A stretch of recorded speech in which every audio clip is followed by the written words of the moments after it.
A common analogy is that improving in cubing is like climbing up a mountain. So what does this mean? Getting higher on a mountain is like getting faster.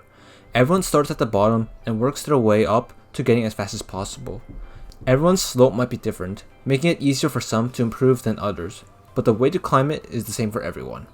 You can separate the climb up the mountains into two axes. The vertical aspect of the mountain is learning new things. This can be anything from learning a new method to learning new algorithms or even some simple tricks to save moves.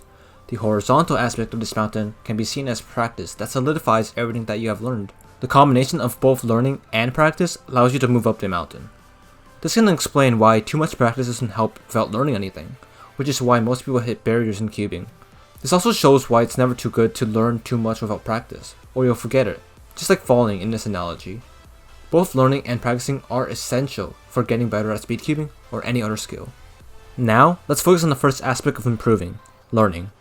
First off, it's important to know what you're doing wrong, or what you need to improve on.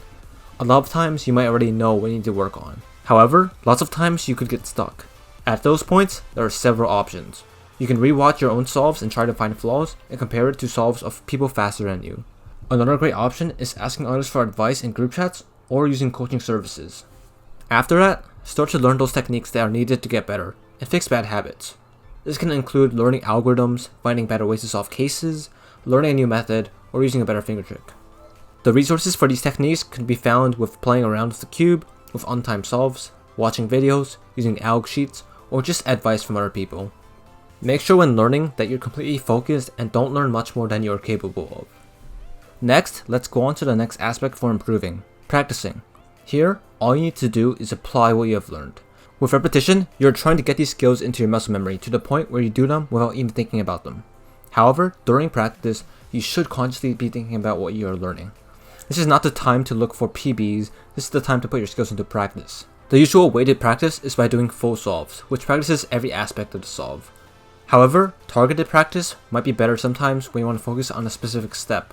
For example, targeted practice after learning Cielo could be using a Cielo trainer or doing solves without last layer to practice newly learned F2O techniques. Practice can often get boring because of its repetition, so listening to music or podcasts could make it easier, as long as focus can be maintained. In addition, switching up hardware or using new or newly set up hardware might also help with keeping practice less boring. So that's pretty much it for this video. Thanks for watching, and hopefully this video helps you improve in your favorite event.